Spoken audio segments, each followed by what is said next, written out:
Coucou, salut tout le monde, c'est Anirène. J'espère que vous allez tous bien par la grâce de notre Seigneur Jésus-Christ et bien aimé toujours dans l'objectif de maintenir la vie éternelle que nous avons reçue au travers du sang de Jésus-Christ et aussi pour accroître notre niveau de connaissance en relation avec le domaine spirituel.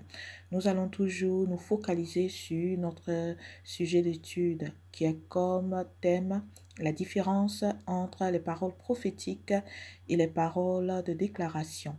Et bien aimé, nous sommes toujours sur notre partie qui se focalise sur les paroles de déclaration et plus précisément sur l'interprétation des Saintes Écritures. Et précédemment, nous avions été capables d'analyser une autre écriture en long et en large poussée par le Saint-Esprit, et cela pour mieux comprendre la pensée de notre Dieu, la parole de notre Dieu. Et nous avions vu un verset qui avait été mentionné dans le livre de Matthieu au chapitre 7, le verset premier qui nous disait « Ne jugez point afin que vous ne soyez point jugés ». Et bien aimé, nous avions mentionné que malheureusement, lorsque ce verset est mal interprété, nous pouvons être des personnes qui sont induites en erreur. Nous pouvons être des personnes qui malheureusement essayons d'interpréter la parole de notre Dieu en relation avec notre propre sagesse.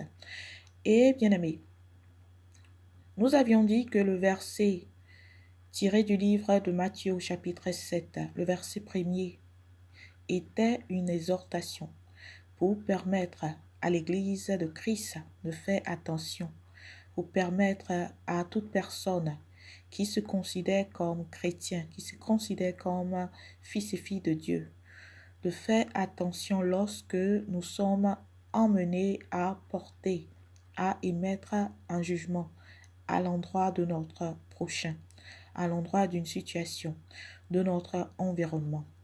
Et nous avions mentionné que Dieu nous avait permis, dès la fondation, la création du monde, Dieu avait permis à l'être humain de recevoir des facultés intellectuelles, le don du jugement, l'habilité de pouvoir évaluer une situation, son environnement, d'apporter aussi son sens de jugement en relation avec la pensée de Dieu.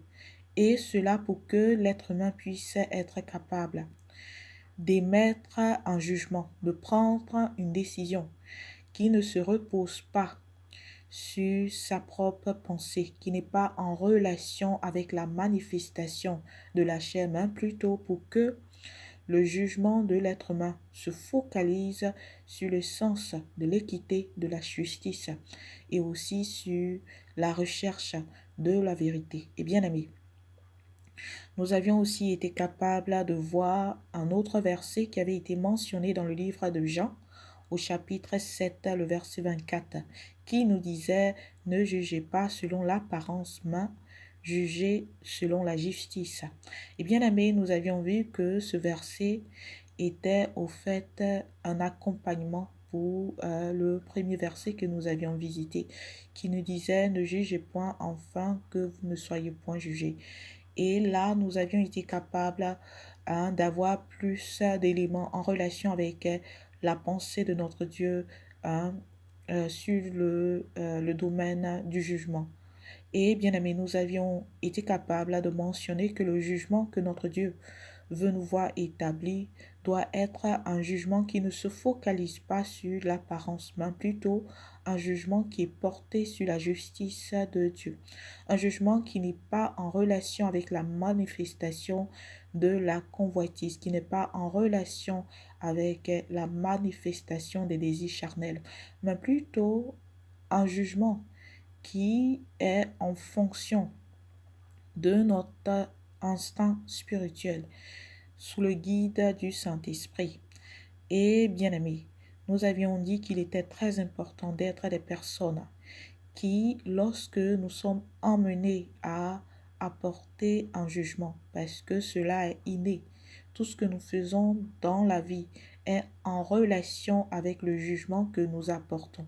Cela nous permettait comme nous l'avions dit précédemment, de pouvoir prendre une décision. Et en fonction de notre jugement, bien aimé, nous avions mentionné qu'il était très important de prêter attention à la pensée de Dieu.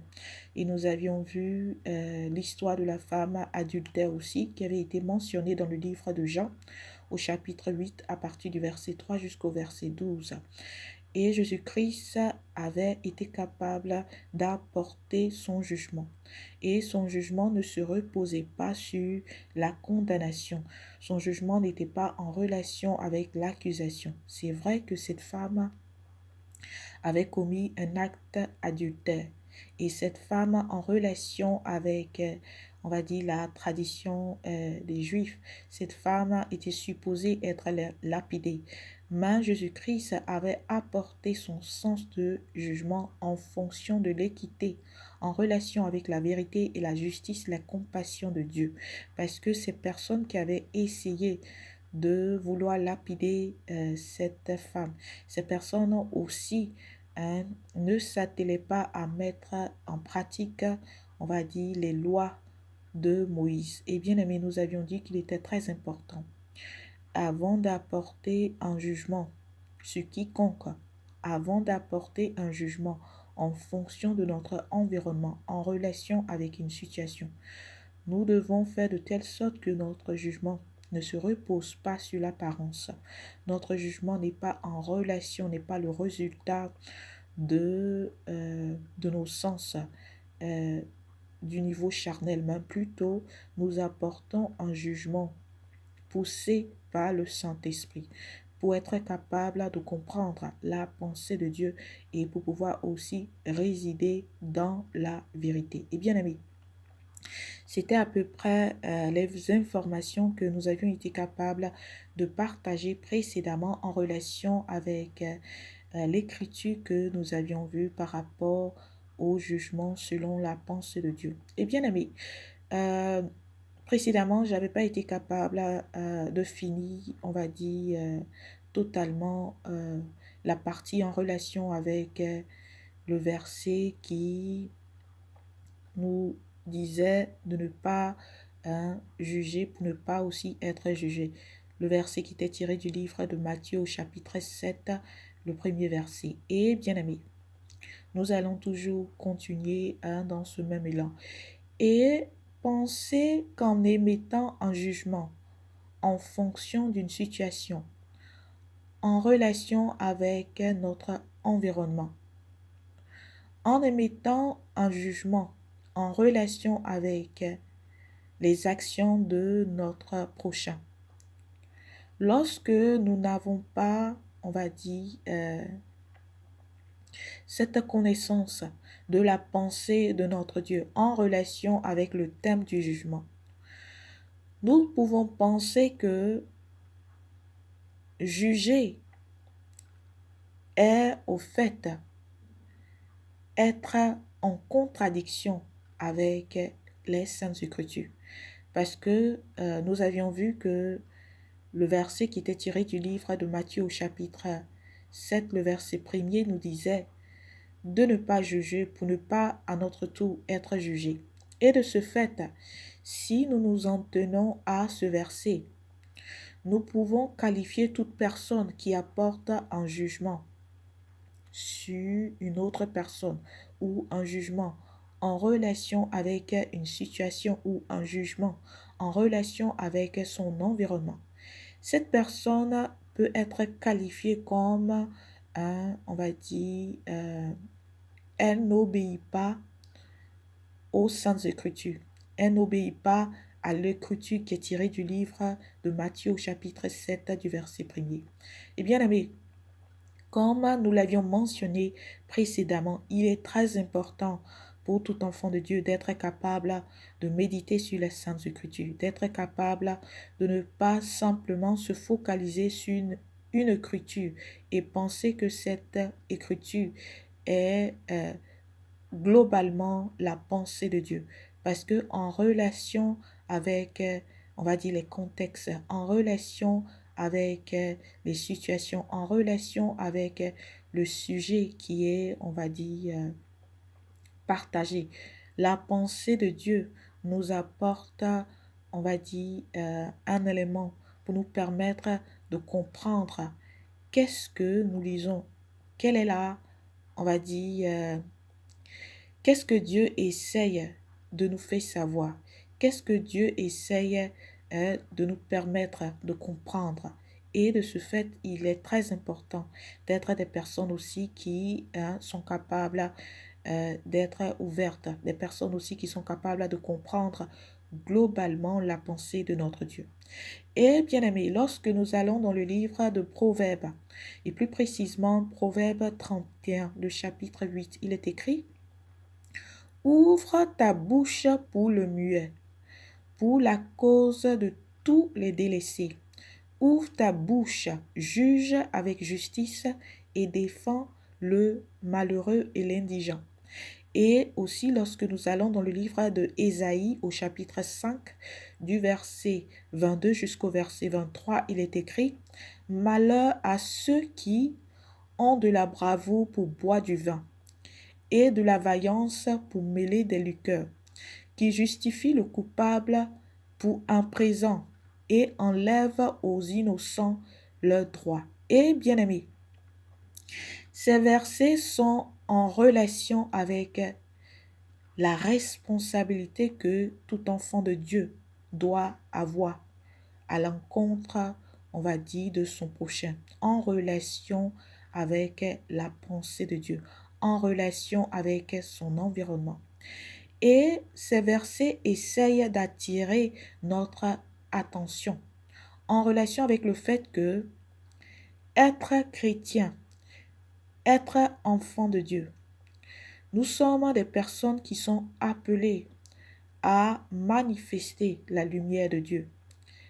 Nous sommes des personnes qui sont appelées à pouvoir manifester l'équité et la justice de notre Dieu. Et le verset, ou plutôt les versets qui sont tirés du livre de Proverbes, au chapitre 31, le verset 8 jusqu'au verset 9, nous montre la responsabilité de tout enfant de Dieu. La Bible nous dit: ouvre ta bouche pour le muet, pour la cause de tous les délaissés. Ouvre ta bouche, juge avec justice et défends le malheureux et l'indigent. Et ce verset ici nous donne une instruction en relation avec notre comportement face à l'injustice, face à notre environnement. Et c'est ici que nous devons être capables de pouvoir utiliser notre sens de jugement qui nous a été donné par notre Dieu. C'est ici que nous devons être capables de pouvoir appliquer le jugement que nous avons reçu de la part de notre Dieu, non en fonction de nos désirs, mais plutôt en relation avec la pensée de notre Dieu poussée par le Saint-Esprit. Parce que le désir de notre Dieu, c'est pour nous, nous qui nous considérons comme des chrétiens, pour que nous puissions être capables, par notre conduite, par nos actions, de pouvoir ouvrir nos bouches pour les personnes qui sont faibles, les personnes qui sont considérées comme muettes, les personnes qui n'ont pas la même, on va dire, circonstance que nous, les personnes qui n'ont pas les mêmes habilités que nous, les personnes qui n'ont pas le même statut que nous. En tant que fils et filles de Dieu, nous devons être des personnes qui ouvrons nos bouches pour les délaissés. Nous ouvrons nos bouches pour l'innocent. Nous ouvrons nos bouches pour les malheureux.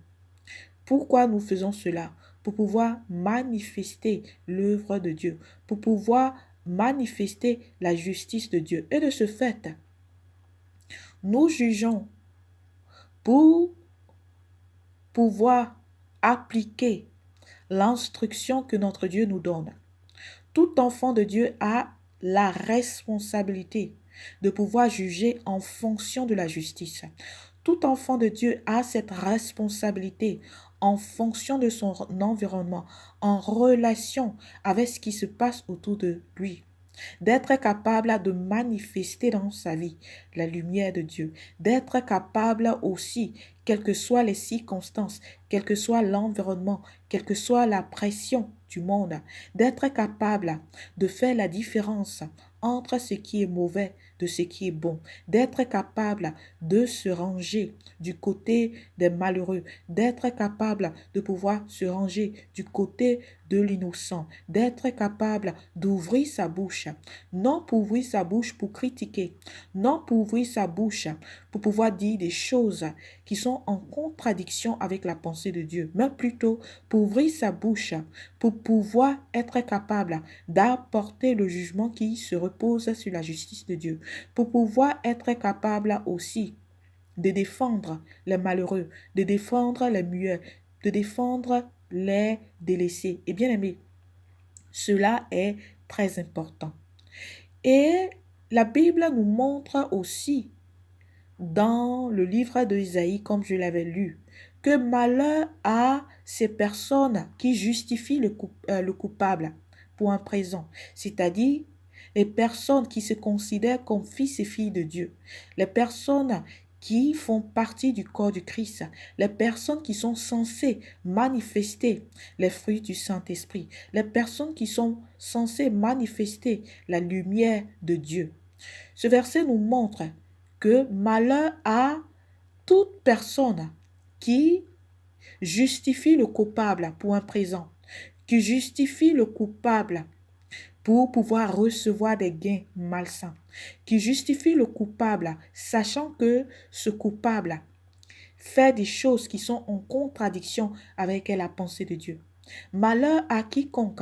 Ce n'est pas moi qui le dis, c'est le verset qui est tiré du livre d'Ésaïe au chapitre 5, le verset 23 qui dit « Malheur à toute personne qui enlève aux innocents leurs droits », c'est-à-dire en tant que fils et filles de Dieu, notre responsabilité, c'est de pouvoir marcher dans l'équité, c'est de pouvoir être des personnes qui apportent notre sens de jugement pour pouvoir juger en fonction, on va dire, de l'équité de notre Dieu, pour pouvoir juger, pour défendre la cause des malheureux, pour pouvoir juger, pour ne pas enlever aux innocents leurs droits.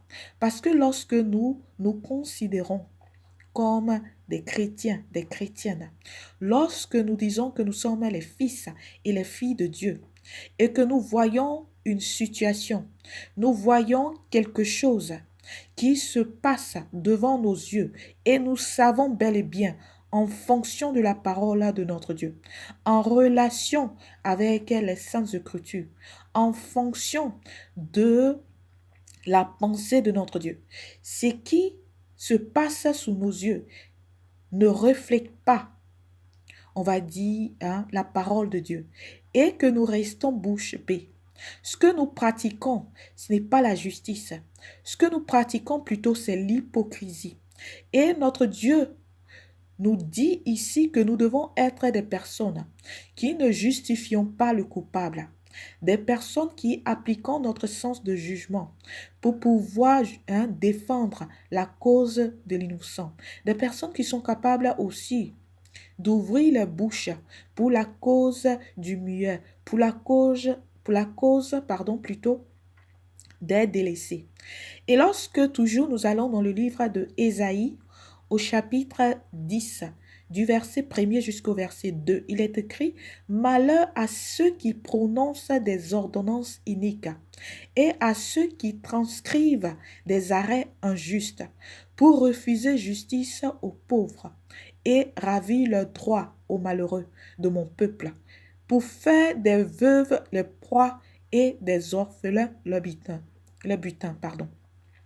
Eh bien aimé, ce verset toujours vient appuyer les versets que nous avons déjà lus en relation avec la pensée de Dieu par rapport, on va dire, au thème du jugement. Nous avions vu précédemment que Dieu nous avait dit de ne pas juger pour ne pas être jugé. Et lorsque nous avions été capables, on va dire, d'accentuer notre connaissance en relation avec ce verset, nous avions été capables de comprendre que certes, notre Dieu nous avait dit de ne pas juger pour ne pas être jugé parce que cela était une exhortation. Notre Dieu ne voulait pas que nous puissions être capables de pouvoir apporter un jugement qui se fiait à l'injustice, le jugement pour ne pas prêter attention à la cause des délaissés, la cause des malheureux, la cause des innocents. Et de ce fait, nous voyons ici à partir du verset tiré du livre d'Ésaïe au chapitre 10 que notre Dieu se focalise, la pensée de notre Dieu en relation avec le jugement, en relation avec le thème du jugement. Que toute personne qui prononce des ordonnances, c'est-à-dire des jugements iniques, toute personne qui transcrit des arrêts qui sont qualifiés comme notre Dieu injustes, pour refuser la justice aux pauvres, c'est-à-dire lorsque nous sommes fils et filles de Dieu et nous sommes des personnes qui sont face à des injustices, nous sommes des personnes qui sont face à des arrêts qui sont iniques et nous savons que ces arrêts ne reflètent pas l'essence de notre Dieu. Lorsque nous fermons notre bouche ou lorsque nous refusons d'apporter notre soutien aux orphelins, à la veuve, aux malheureux, aux personnes qui sont considérées comme innocents, aux personnes qui sont délaissées. Bien-aimés, devant notre Dieu, nous pouvons penser que parce que Dieu nous a dit de ne pas juger, donc nous ne jugeons pas. Mais en fermant notre bouche, ce que nous faisons, nous commettons un acte d'hypocrisie. Nous ne défendons pas, on va dire, la cause du muet. Nous ne défendons pas la cause du délaissé. Nous ne défendons pas la cause du malheureux et de l'orphelin. Et de ce fait, nous allons en contradiction avec la pensée de notre Dieu. Nous avons plusieurs personnes au sein du corps du Christ qui pensent que parce qu'elles n'émettent pas, un jugement en relation avec une situation, en relation avec l'environnement. Et de ce fait, elles appliquent ce que le verset mentionne dans le livre de Matthieu au chapitre 7, de verset 1er, en relation avec le fait que ne jugez pas pour ne pas être jugé.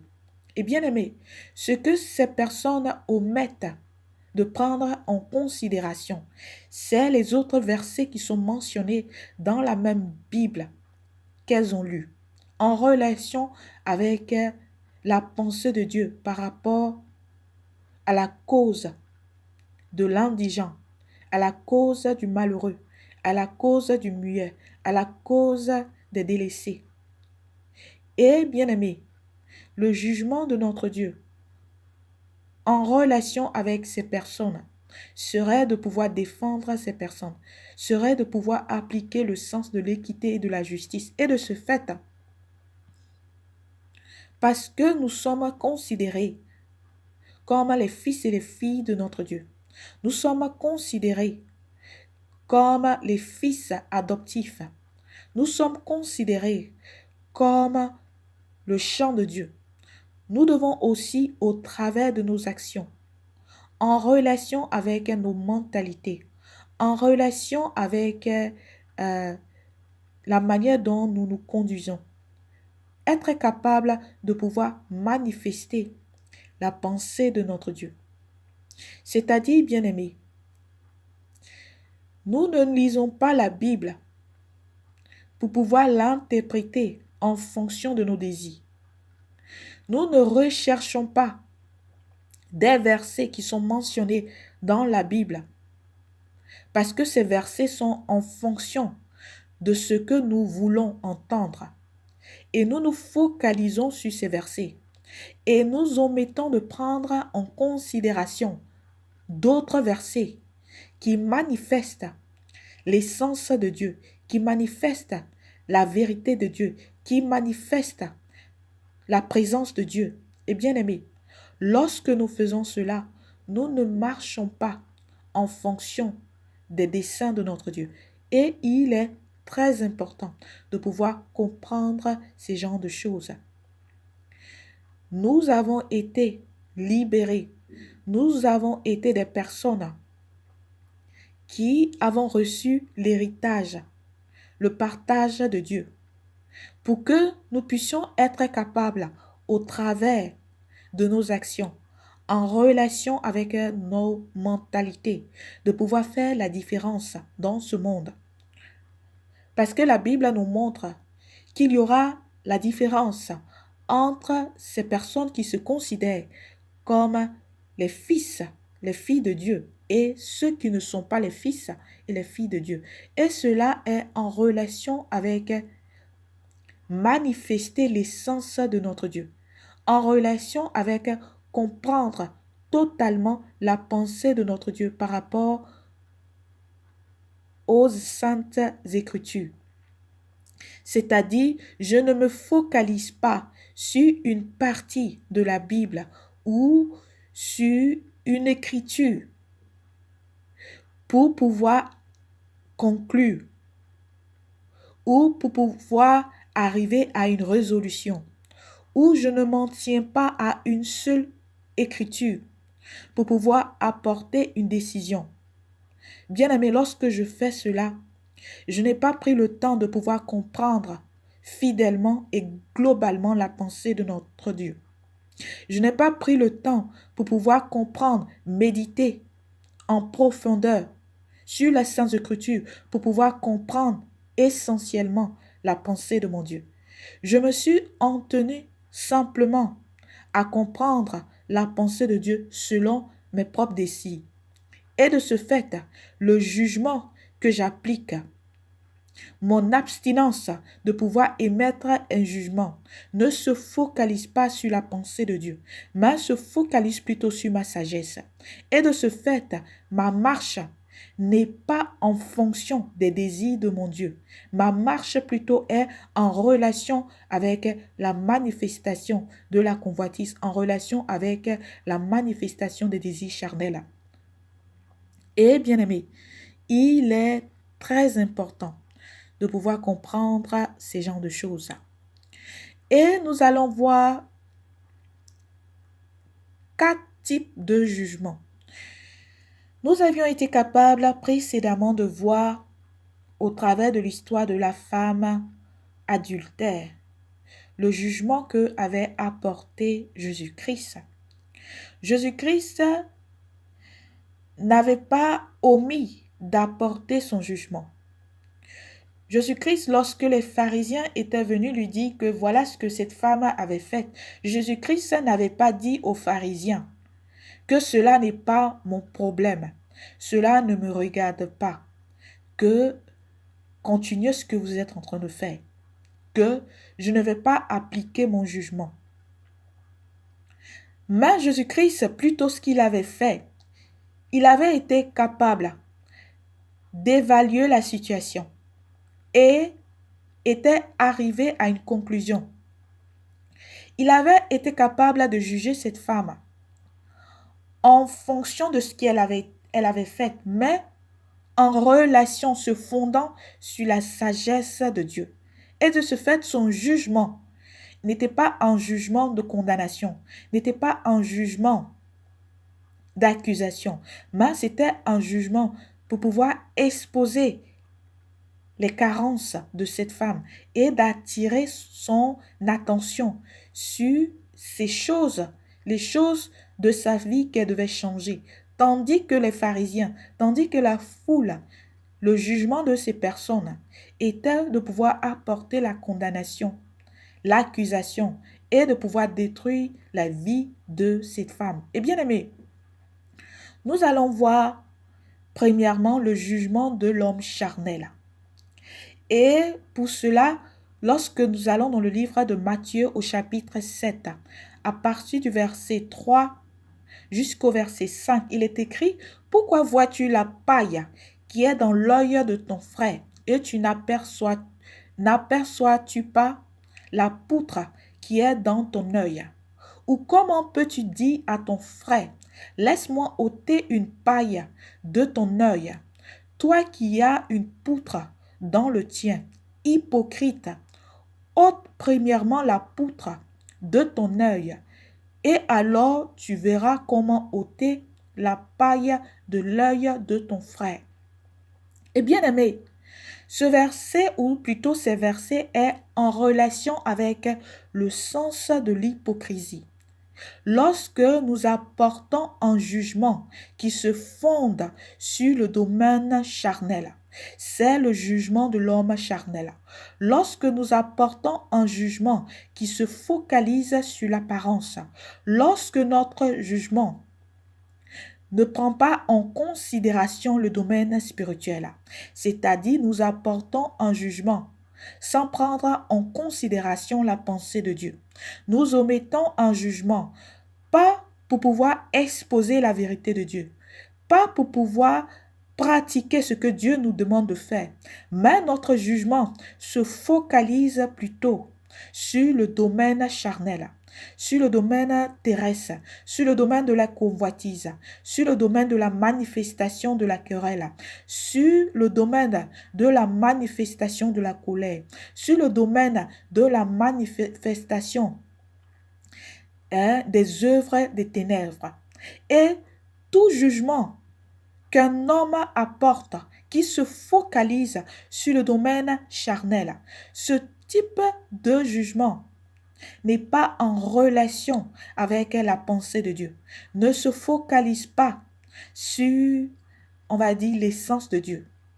Ce type de jugement, c'est un jugement pour apporter l'accusation. C'est un jugement pour apporter la destruction. C'est un jugement pour pouvoir manifester le sens de l'hypocrisie. Parce que ces versets nous montrent comment tu peux dire à ton frère, laisse-moi enlever la paille qui est dans ton œil, tandis que toi-même, il y a la poutre dans ton œil. Et au verset 5, la Bible nous montre que il faudrait premièrement, hypocrite, que tu puisses être capable d'enlever la poutre qui est dans ton œil. Et ainsi, tu pourras enlever la paille qui est dans l'œil de ton frère. Et ces versets bien-aimés est en relation avec l'hypocrisie que l'être humain, l'hypocrisie que tout enfant de Dieu peut être emmené à appliquer lorsque nous sommes des personnes qui ne sont pas guidées par, on va dire, le Saint-Esprit. Lorsque nous sommes des personnes, le jugement, l'essence, la motivation de notre jugement se fonde sur, on va dire, un zèle amer, se focalise sur la colère, se focalise sur l'orgueil, se focalise sur l'arrogance, se focalise sur la manifestation de l'injustice, se focalise sur la convoitise, se focalise sur le favoritisme et toutes ces choses qui ne manifestent pas l'essence de Dieu. Et bien aimé, lorsque les pharisiens, les scribes et les sadduciens étaient face à Jésus-Christ, lorsque Jésus-Christ leur apportait des enseignements qui lui avaient été donnés de la part de Dieu, ces personnes avaient jugé Jésus-Christ sous le domaine charnel. Ces personnes n'avaient pas recherché à comprendre, on va dire, le message que Jésus-Christ apportait. Mais ces personnes plutôt recherchaient la manifestation de leurs propres œuvres. Ces personnes recherchaient à pouvoir manifester, on va dire, les désirs charnels. Ces personnes voyaient Jésus-Christ comme un ennemi, une personne qui allait contre leurs idées. Parce que les pharisiens, les scribes et les sadduciens ne marchaient pas en fonction, on va dire, de l'essence de Dieu. Et de ce fait, lorsque Jésus-Christ s'est manifesté, Jésus-Christ était pour ces personnes, on va dire, un ennemi. Et ces personnes avaient arrêté Jésus-Christ. Ces personnes avaient détruit la vie de Jésus-Christ parce que leurs œuvres n'étaient pas en fonction de l'essence de Dieu. Ces personnes avaient apporté un jugement qui était en fonction de l'homme charnel. Ces personnes étaient pleines, on va dire, des œuvres des ténèbres, comme le verset 5 nous disait, « Hypocrite, ôte premièrement la poutre qui est dans ton œil, et alors tu verras comment ôter la paille de l'œil de ton frère. » Et ces personnes, les scribes, les pharisiens, les sadduciens, étaient des personnes que Jésus-Christ avait qualifiées comme hypocrites. C'étaient des personnes elles-mêmes qui vivaient sous l'ombre des ténèbres et utilisaient, on va dire, leur statut, utilisaient leur pouvoir pour pouvoir pervertir la pensée de Dieu. Ces personnes, au lieu de pouvoir recevoir le message que Jésus-Christ prônait, ces personnes avaient jugé Jésus-Christ en fonction du domaine charnel. Et Jésus-Christ était devenu leur ennemi. Jésus-Christ était devenu leur obstacle. Et de ce fait, ces personnes n'avaient pas pris en considération le message de Dieu. Ces personnes n'avaient pas vu au travers de la manifestation de Jésus-Christ que c'était Dieu qui avait voulu apporter son message. Mais ces personnes plutôt avaient apporté un jugement. Selon l'apparence, ces personnes avaient apporté un jugement qui était en relation avec la sagesse terrestre. Un jugement qui se reposait sur la convoitise, sur la jalousie, sur la querelle, sur la colère, sur l'orgueil, sur l'arrogance. Et bien aimé, lorsque nous nous considérons comme les fils et les filles de Dieu et que nous opérons sur le domaine, nous appliquons un jugement charnel. Nous devons comprendre que nous ne sommes plus dans la présence de notre Dieu. Lorsque nous appliquons un jugement qui n'est pas en fonction de la pensée de Dieu, qui ne se repose pas sur la manifestation de l'équité, qui n'est pas en relation avec la défense du malheureux, des délaissés, du muet, de l'innocent, qui n'est pas en relation avec l'essence de Dieu.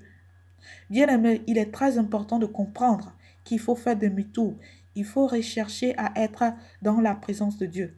Il faut rechercher à comprendre, est-ce que ton action est en relation avec la manifestation des œuvres de Jésus-Christ. Tu dois te demander, ce que je suis en train d'entreprendre, est-ce que Jésus-Christ allait faire la même chose? Et si dans ta conscience, si en relation avec ta sincérité, tu comprends que ton acte n'allait pas refléter l'essence de Dieu, bien-aimé, tu dois comprendre que tu n'agis plus, tu n'opères plus en fonction du jugement qui vient de Dieu. Et il est très important de pouvoir comprendre ces genres de choses. Et bien aimé, nous allons voir un autre type de jugement. Ce type de jugement, c'est le jugement de l'homme spirituel.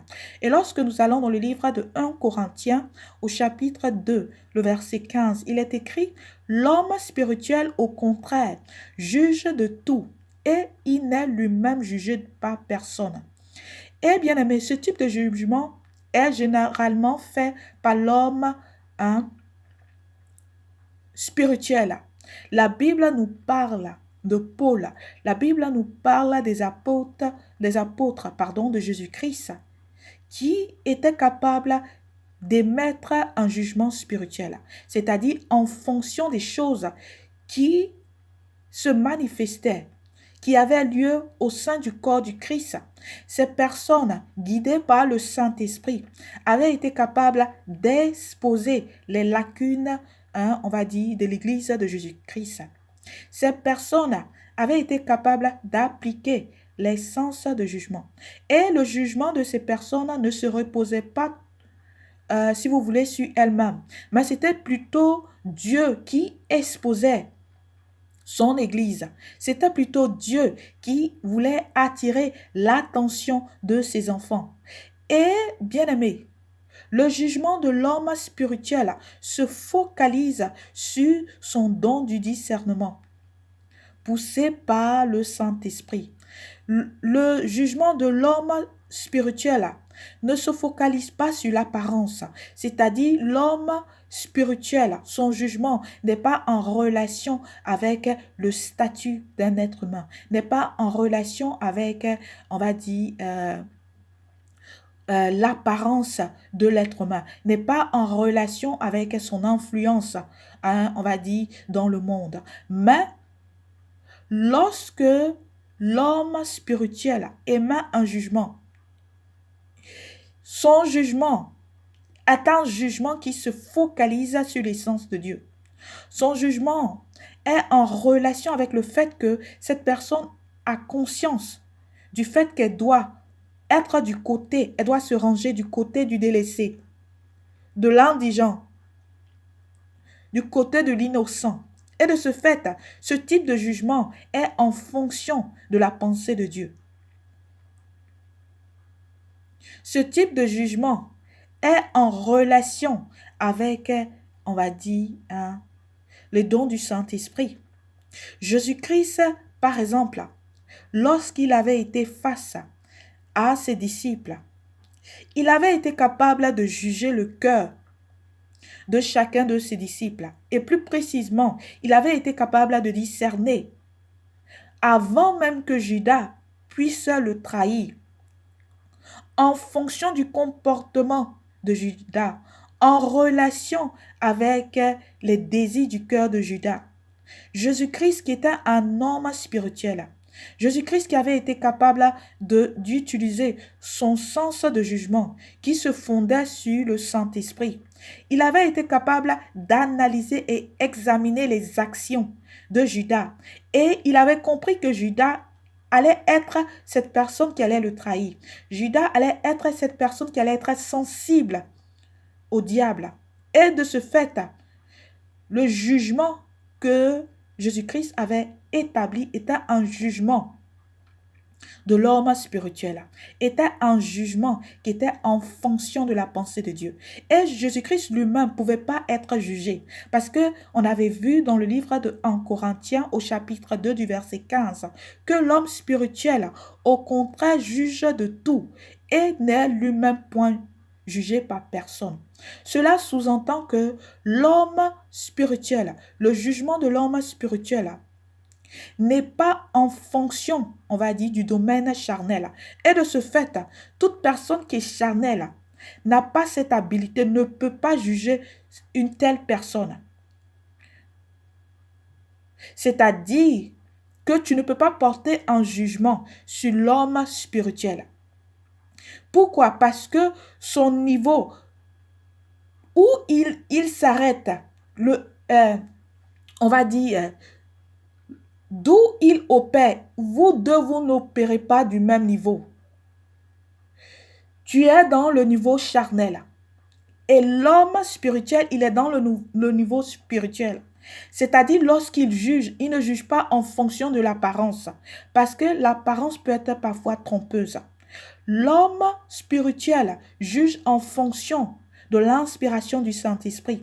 L'homme spirituel, en fonction du don du discernement, a cette habilité de pouvoir recevoir des informations qui lui viennent de Dieu. Dieu est capable d'ouvrir les yeux de l'homme spirituel pour qu'il puisse être capable de voir des choses que l'homme charnel n'est pas capable de voir. Et de ce fait, lorsque l'homme spirituel émet un jugement, c'est un jugement qui est fondé. Ce n'est pas un jugement qui se repose sur la gaieté de son cœur. Ce n'est pas un jugement qui se repose sur la convoitise. Ce n'est pas un jugement qui se repose sur le fait que l'homme spirituel se réveille un matin et commence à émettre un jugement. C'est en fonction de l'information, en relation avec l'ouverture de ses yeux, en fonction de l'explication qu'il a reçue de la part de son Dieu au travers du Saint-Esprit. C'est ce qui permet à l'homme spirituel de pouvoir recevoir, on va dire, le discernement. C'est ce qui lui permet aussi de pouvoir établir un jugement. Et son jugement est au-dessus du jugement des hommes. Et l'être humain, le jugement charnel, la sagesse charnelle n'est pas capable de pouvoir juger une telle personne parce que cette personne opère dans une autre dimension. Et bien aimé, il est très important de pouvoir comprendre ces genres de choses. Les apôtres de Jésus-Christ, ainsi que Jésus-Christ, étaient des personnes qui avaient été capables d'apporter des jugements. Leurs jugements étaient des jugements spirituels. Ces personnes ne recherchaient pas leurs propres intérêts. Ces personnes n'avaient pas de parti pris. Ces personnes n'étaient pas en fonction avec la recherche de la manifestation de la convoitise. Mais ces personnes avaient été capables d'avoir les esprits ouverts. Et de ce fait, ces personnes avaient leur œil spirituel ouvert. Ces personnes étaient capables de voir les choses qui se passaient, on va dire, dans le monde spirituel. Et de ce fait, avec ces informations, ces personnes étaient capables d'appliquer le sens de jugement qui n'était pas en fonction de l'apparence. Et le sens de jugement était vrai. Les sens de jugement se fondaient sur la vérité parce que le sens de jugement était en relation avec la pensée de Dieu. Et bien aimé, il est très important de pouvoir comprendre ces genres de choses. Et nous allons voir le jugement de la correction. Et lorsque nous allons dans le livre de Romains au chapitre 13, à partir du verset 12 jusqu'au verset 14, il est écrit: « La nuit est avancée, le jour approche. Dépouillons-nous donc des œuvres des ténèbres et revêtons les armes de la lumière. Marchons honnêtement comme en plein jour, loin des excès de l'ivrognerie, de la luxure, de l'impudicité, des querelles, des jalousies. Mais revêtez-vous du Seigneur Jésus-Christ et n'ayez pas soin de la chair pour en satisfaire les convoitises. » Et bien aimé, ces versets ici sont importants. Ces versets nous permettent, en tant que fils et filles de Dieu, de comprendre les choses sur quoi nous devons nous focaliser. De comprendre aussi que nous devons nous détacher des choses des ténèbres. Et bien aimé, si en tant que fils et filles de Dieu, Dieu n'attire pas nos regards sur les choses dans nos vies qui sont en contradiction avec sa pensée, comment est-ce que nous pouvons être capables d'être transformés? Comment est-ce que nous pouvons être capables de reconnaître que nous sommes dans l'erreur? Si nous sommes des personnes qui ne voulons pas être corrigées, si nous sommes des personnes qui ne voulons pas que Dieu puisse nous dire des choses qui ne marchent pas dans notre vie, que Dieu nous puisse exposer nos lacunes, que Dieu puisse attirer notre attention sur les choses qui sont dans notre vie, et en tant que fils et filles de Dieu, nous ne devons pas avoir ce type de choses dans notre vie. Comment est-ce que nous allons arriver à un lieu où nous allons être conscients de nos actions? Jésus-Christ, lorsqu'il s'est manifesté, Jésus-Christ s'asseyait avec les ivrognes. Jésus-Christ s'est assis avec les personnes qui étaient considérées comme impudiques. Jésus-Christ il s'est assis avec les pharisiens. Il s'est assis avec différents types de personnes dans la société. Il s'est assis avec des personnes que, on va dire, la société repoussait. Les personnes qui pouvaient être considérées comme impures. Jésus-Christ avait fait tout cela. Ce n'était pas pour qu'il puisse, on va dire, faire la même chose avec ces personnes. Jésus-Christ s'était assis avec ces personnes pour pouvoir attirer leur attention sur les choses que ces personnes faisaient qui étaient en contradiction avec la parole de Dieu. Et le jugement de Jésus-Christ était pour apporter la correction. Et bien aimé, dans le corps du Christ, avant que Jésus-Christ puisse se manifester, Dieu a permis aux apôtres, Dieu permet à des personnes au sein du corps du Christ de pouvoir exposer les lacunes de l'Église, de pouvoir attirer l'attention des fils et des filles de Dieu sur leurs péchés. Ce n'est pas pour les condamner, ce n'est pas pour les accuser, parce que la personne qui va nous juger pour apporter la condamnation ou pour nous permettre de recevoir une correction, ce n'est pas l'être humain, c'est Dieu. Mais, tandis que nous avons encore du temps, tandis que Le jugement dernier n'est pas encore arrivé. Ce que Dieu essaie de faire au travers de plusieurs vaisseaux, au travers de l'être humain, au travers de plusieurs personnes au sein du corps du Christ, c'est de pouvoir permettre à ces personnes d'exposer les lacunes de son Église, de son peuple. Ce n'est pas pour condamner ces personnes, ce n'est pas pour accuser ces personnes, c'est pour pouvoir attirer l'attention de ces personnes, pour pouvoir leur permettre de comprendre que le chemin sur lequel elles sont, c'est un mauvais chemin, c'est un chemin qui va les emmener tout droit en enfer, pour que ces personnes puissent se ressaisir. Jésus-Christ, lorsqu'il s'est manifesté, il n'avait pas applaudi pour dire aux personnes, vous faites bien d'être dans le péché. Franchement, c'est bien. Les pharisiens, vraiment, vous êtes dans le péché, vraiment continuez. Les sadduciens, continuez dans le péché, vraiment, ce que vous faites est bien. Oh, toi, tu continues à voler, tu continues à commettre un acte adultère, tu continues à commettre l'impudicité, tu continues à commettre le péché, tu continues à faire des choses qui sont en contradiction avec la parole de Dieu, mais tu te considères comme un fils et fille de Dieu. Continue, il n'y a pas de problème. C'est pas ce que Jésus-Christ a fait. Ce n'est pas ce que Jésus-Christ a fait. Jésus-Christ savait que si ces personnes continuaient de la sorte, son sang allait couler à la croix en vain. Et de ce fait, il avait attiré l'attention de ces personnes pour que ces personnes puissent comprendre que si tu es esclave du péché, le résultat sera la mort. Si tu es une personne, tu continues dans le péché, tu continues dans l'impudicité, tu continues dans l'ivrognerie, tu continues dans la convoitise, tu continues dans la querelle, tu continues dans l'arrogance, tu continues dans l'orgueil, tu continues dans la convoitise, tu continues dans ton entêtement, tu continues dans la rébellion. Tu peux même t'asseoir au sein de l'église. Va même dormir dans l'église. Bien aimé, ça va rien changer. L'enfer sera là. Ça ne va rien changer. C'est pour cela que Dieu, dans son amour, attire notre attention pour que nous puissions être capables de comprendre, examinant nos pas, examinant nos actions, pour que nous puissions revenir vers lui. Et bien aimé, il est très important de pouvoir comprendre ces genres de choses.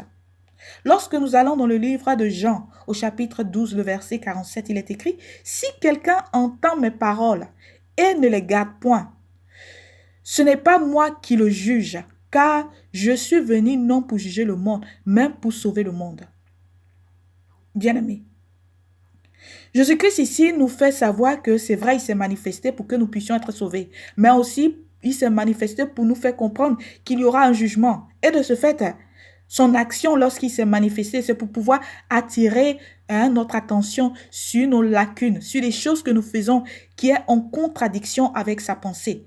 Et toutefois que l'Église, le corps du Christ, que Jésus-Christ a acheté par son sang, lorsque ce corps s'attelle à faire des choses qui sont en contradiction avec sa pensée, Dieu va parler, Dieu va te parler, Dieu va te parler, tu le veux ou pas, Dieu va te parler, Dieu va te dire que tes actions sont en contradiction avec sa pensée.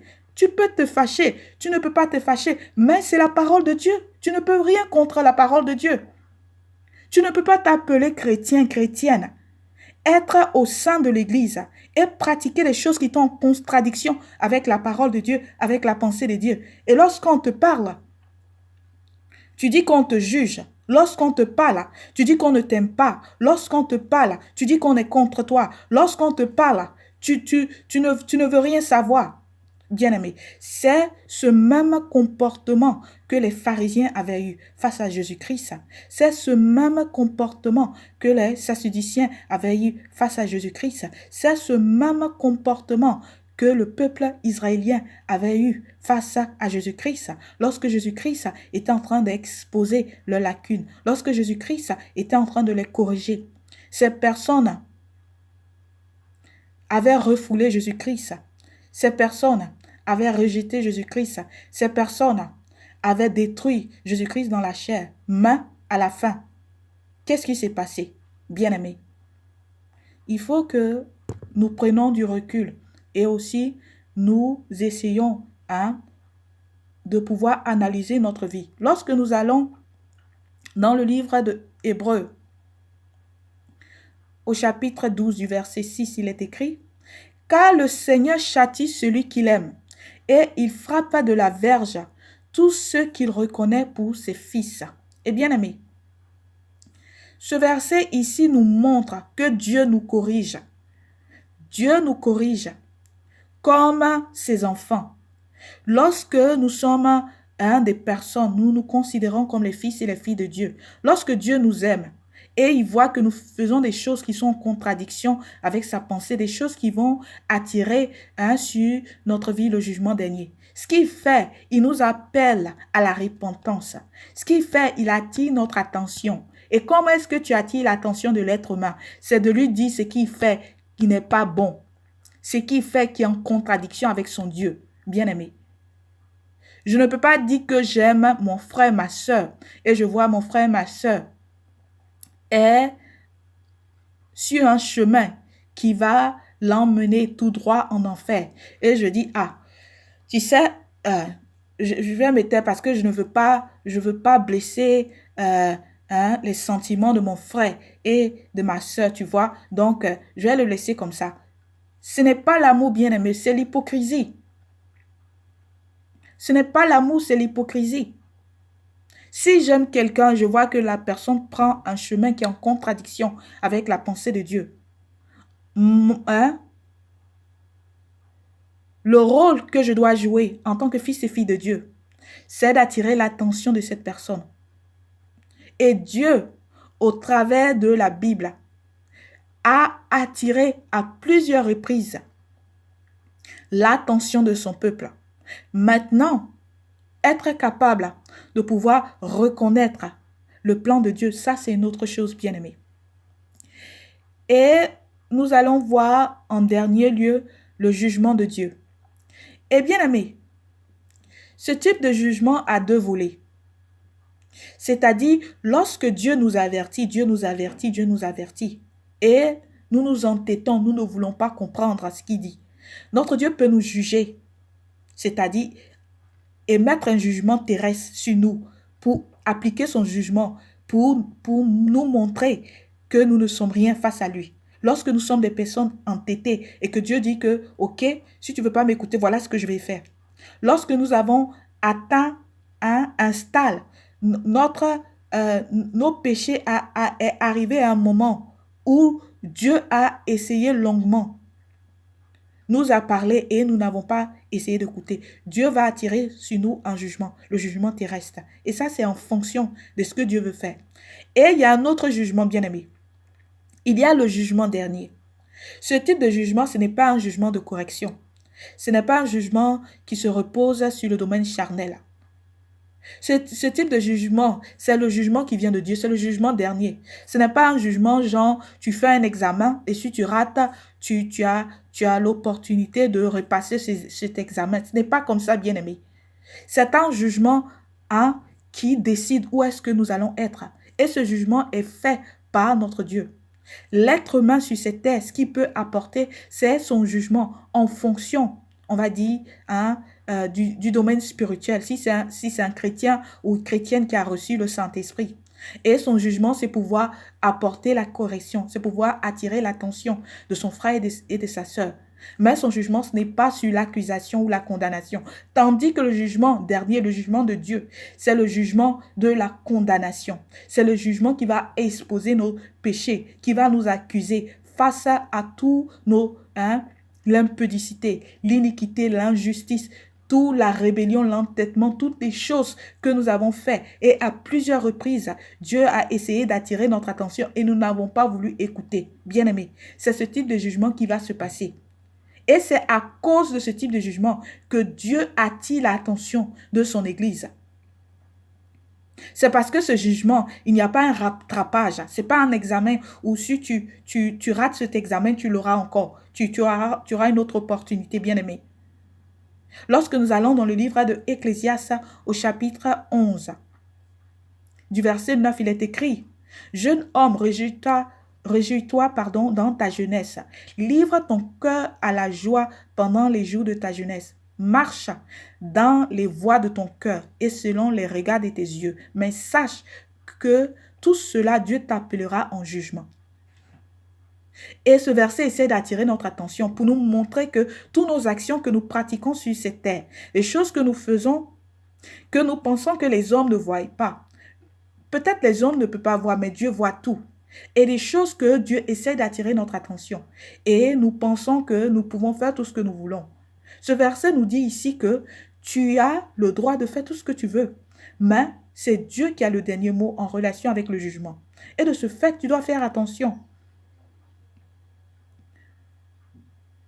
Et lorsque nous allons aussi dans le livre de Ecclésiaste au chapitre 3, le verset 17, il est écrit « J'ai dit en mon cœur, Dieu jugera le juste et le méchant, car il y a un temps pour toute chose et pour toute œuvre. » Et bien aimé, pour attirer notre attention en relation avec nos actions, en relation avec nos comportements, en relation avec les choses que nous faisons, nous pensons que nous faisons cela hors de la vue des hommes. Mais Dieu va nous appeler à un jugement un jour. Et c'est à cause de ce jugement, le jugement de Dieu, que Dieu, dans son amour, essaye à chaque reprise d'attirer l'attention de son Église, d'attirer l'attention des personnes qui se considèrent comme chrétiens et chrétiennes. Et bien aimé, il est très important de pouvoir comprendre ces genres de choses. Et c'est pour cela que j'avais dit que nous devons méditer sur la Sainte Écriture. Essayer de comprendre, on va dire, les Écritures. Ne pas nous en tenir à une écriture et nous focaliser sur cette écriture. Parce que l'interprétation que nous faisons des Écritures n'est pas en conformité avec la pensée de notre Dieu. Nous pouvons être des personnes qui apportons un jugement contre notre frère et nous pensons que notre jugement est en fonction de la vérité. Mais si nous sommes des personnes spirituelles, si nous sommes des personnes poussées par le Saint-Esprit, si nous sommes des personnes aussi que Dieu nous laisse comprendre nos intentions, nos motivations, nous allons être capables de comprendre que notre jugement se focalise sur la sagesse, que nous apportons un jugement qui n'est pas en relation avec les desseins de Dieu. Et lorsque Dieu essaie d'attirer notre attention sur nos lacunes, nous sommes les premières personnes à être contre les réprimandes, la correction de notre Dieu. Et bien aimé, nous devons comprendre qu'il y aura un jugement dernier. D'accord? Et bien aimé, je vais m'arrêter là pour aujourd'hui. Nous avons, par la grâce de notre Dieu, apporté les autres éléments en relation avec toujours le verset qui était tiré dans le livre de Matthieu au chapitre 7, le verset 1er en relation avec ne jugez pas pour ne pas être à votre tour jugé. Et bien aimé, j'espère que ces éléments ont apporté, on va dire, plus de connaissances en relation avec le domaine spirituel dans ta vie. Et nous remercions notre Dieu pour cette opportunité qu'il nous a donnée pour aussi comprendre sa parole. Nous nous rabaissons, nous ne sommes rien. Nous sommes des instruments dans ses mains. Nous remercions Jésus-Christ aussi à cause de son sang qui a coulé à la croix. Nous sommes considérés comme les fils et les filles de Dieu, pourvu que nous persévérons dans notre quête du royaume des cieux. Et aussi, nous remercions le Saint-Esprit qui nous permet de pouvoir comprendre d'une manière accentuée la parole de Dieu. Et bien aimé, reçois cette parole comme une exhortation. Ne la reçois pas comme une autre chose. Reçois cette parole plutôt comme une exhortation et va dans la présence de ton Dieu. Recherche ton Dieu en sincérité et demande à ton Dieu aussi de pouvoir t'exposer tes lacunes, bien-aimé, et recherche la voie qui mène à la repentance et recherche à marcher en fonction des désirs de ton Dieu. Et bien-aimé, je te souhaite une excellente journée. Que Dieu te bénisse. Amen.